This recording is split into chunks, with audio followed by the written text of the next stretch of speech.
BRS అయితే MLC ఎన్నికల్లో పోటీ చేయలేదు. బీజేపీకి బీఆర్ఎస్కి ఉన్నటువంటి స్నేహం వలన లేదంటే కేసులతో ఏమన్నా భయపెట్టి బీఆర్ఎస్ని పోటీ నుంచి తప్పుకోమన్నారా? ఇప్పటికిప్పుడు మీరు ఎలక్షన్స్ కనుక పెడితే కేంద్రం దక్షిణాది రాష్ట్రాలను ఏమన్నా వివక్ష చూపిస్తోంది అనుకోవాలా? రాష్ట్ర ప్రభుత్వం ఒక గాఢ నిద్రలో ఉంది. ఎందుకంటే వాళ్ళు ఇంకా కూడా ఇచ్చిన హామీలు నెరవేర్చే ప్రయత్నం చేయకుండా.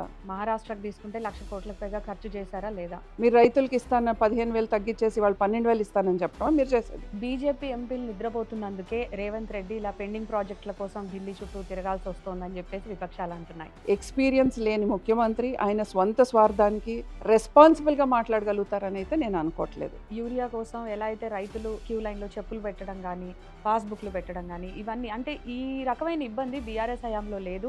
ఇంత షార్ట్ టర్మ్లో ఇంత నెగిటివిటీ తీసుకొచ్చుకున్న ముఖ్యమంత్రి ఎవరు అని అంటే డెఫినెట్గా రేవంత్ రెడ్డి గారే దాంట్లో ఉంటారు.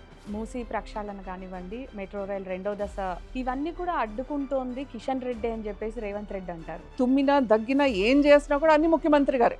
ఇంకెవరు ప్రెస్ మీట్లతో ఎవరు మాట్లాడొద్దు, ఆయనే. ఎస్ఎల్బిసి టన్నెల్ ప్రమాద ఘటనకు సంబంధించి కేసీఆర్ ప్రభుత్వం ఆపేసిన పనుల్ని ప్రస్తుత ప్రభుత్వం ప్రారంభించింది. వాళ్ళ పార్టీ నాయకులే బయటకు వచ్చి బోల్డ్ మాట్లాడుతున్నారు రేవంత్ రెడ్డి గారి గురించి. చంద్రబాబుకి ప్రత్యామ్నాయంగా పవన్ కళ్యాణ్ ని చూస్తోందని అనుకోవచ్చు. తెలియని వాళ్ళకి ఇదేదో ఏదో అనుకుంటారు కానీ ఇది నార్మల్ ప్రొసీజర్. త్వరలోనే రేవంత్ సర్కార్ కూలిపోతుందని చెప్పేసి బండి సంజయ్ అన్నారు. రేపు జూన్లో రేవంత్ రెడ్డిని మార్చేస్తున్నారని చెప్పి. సో నెక్స్ట్ సీఎం ఎవరు అనుకుంటున్నారో? ఆ రాష్ట్రం సాధించుకున్న ప్రజలకి ఎవరేంటో తెలీదా?